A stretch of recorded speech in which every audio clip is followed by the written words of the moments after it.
When we tell people we are moving to the Adirondack Park, we either hear, "Wow, it's so beautiful and you're so lucky," or, "Why would you pick there to live? There's so many rules and regulations." So today, I want to talk about the reasons why we chose to buy land and build a homestead from scratch in the Adirondack Park.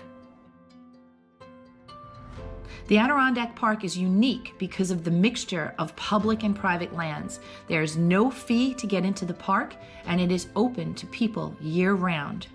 The park is the largest publicly protected area in the entire United States. The boundary of the park encompasses approximately 6 million acres and is constitutionally protected to remain forever wild.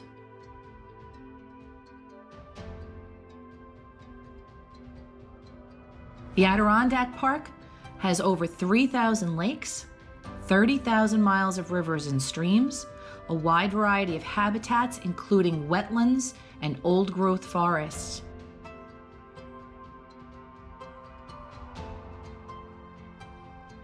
The heart of the park is the Forest Preserve, which was created by legislature in 1885 and states, "The lands now or hereafter constituting the Forest Preserve shall be forever kept as wild forest lands.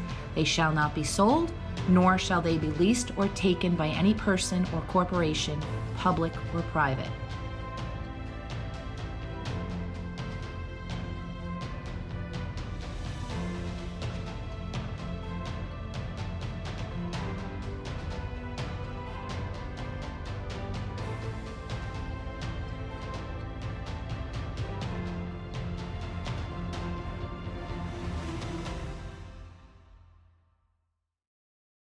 In 1973, in an effort to further protect the wildness of the Adirondack Park, the APA was created.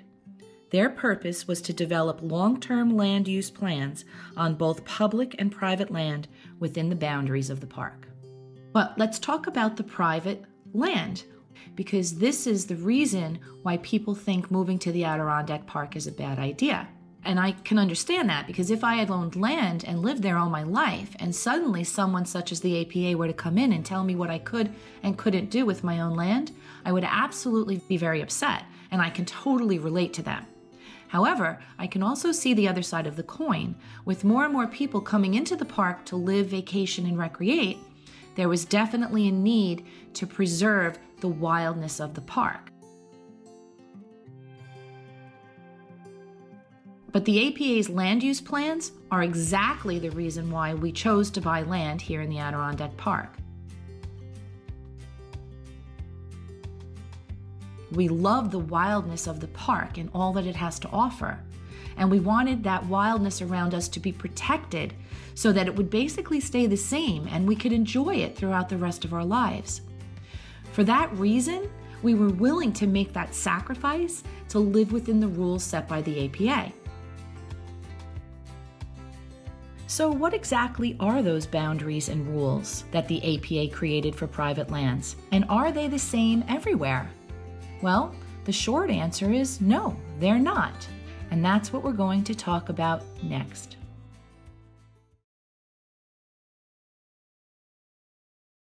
So this is the Citizen's Guide to the Adirondack Park Agency Land Use Regulations. It is not a complete guide, but it definitely provides guidance and assistance so that you can figure out what kind of permits you might need on your land.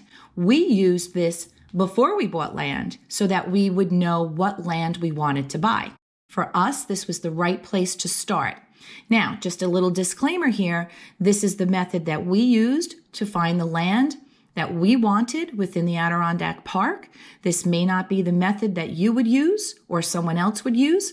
I'm just sharing with you today what we did.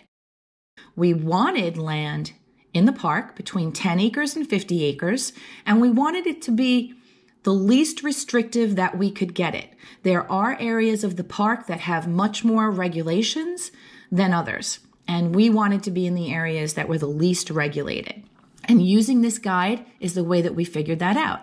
When you scroll down, you see New York State here and the Adirondack Park. We thoroughly read through everything.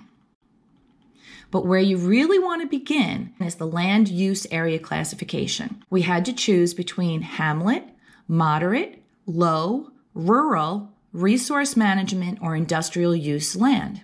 And after reading through it, we chose low intensity use.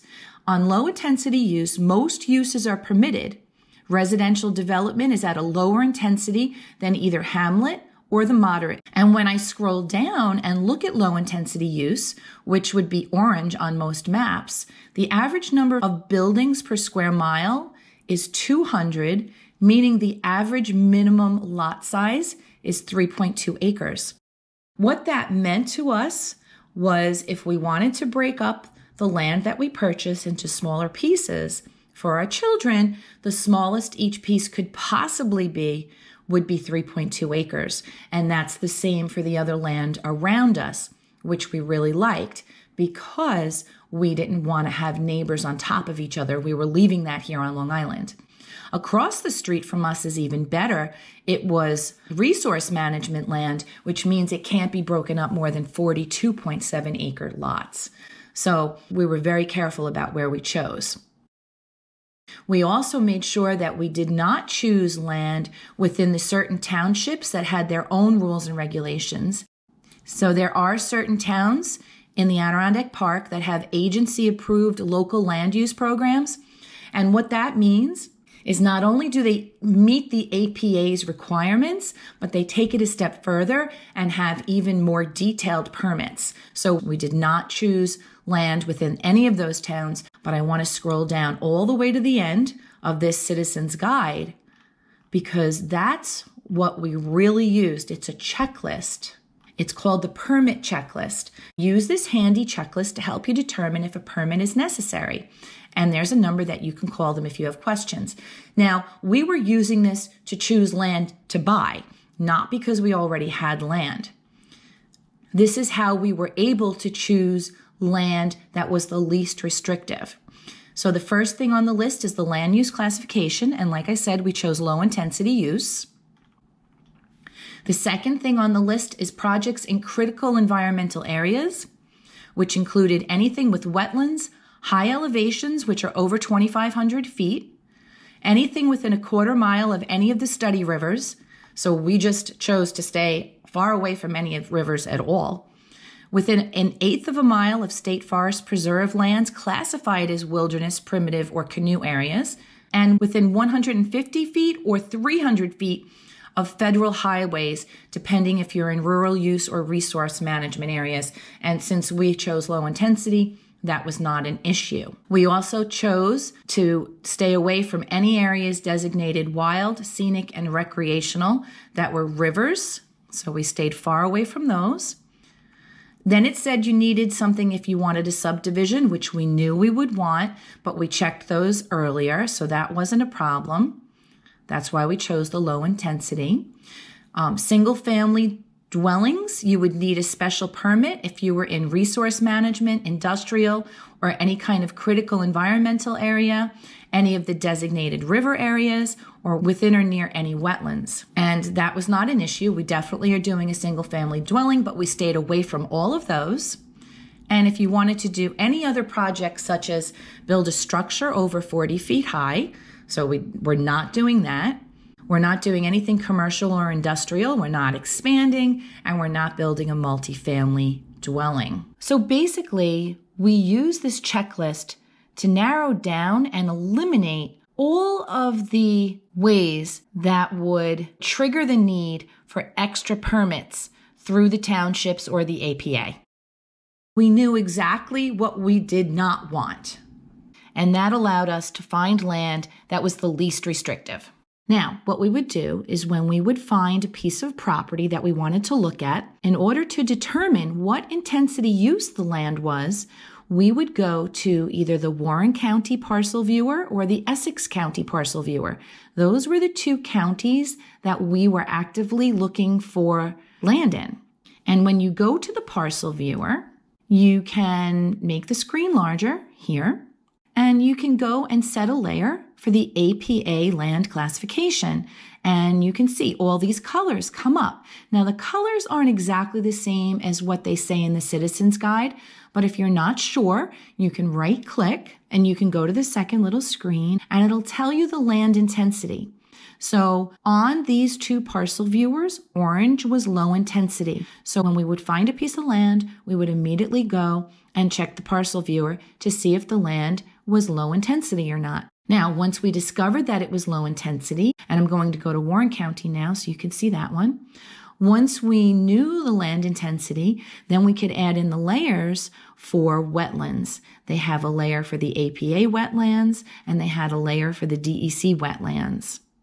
We could also see if there were any streams, lakes, or ponds, or anything else that would affect or trigger the need for extra permit applications. So these two parcel viewers were very, very helpful in helping us determine which land we wanted to purchase. So, you need permits just about anywhere you want to build these days. And all the things that we want to do for our homestead, building an earth-sheltered house, having solar panels, having animals, planting a food forest, having gardens, having an orchard, all of those things are 100% possible in the Adirondack Park. We have 30 acres. Right behind us, my parents have 105. So between us, we have 135 acres of beautiful Adirondack Park land that we intend to maintain, keep, and enjoy as beautiful forested land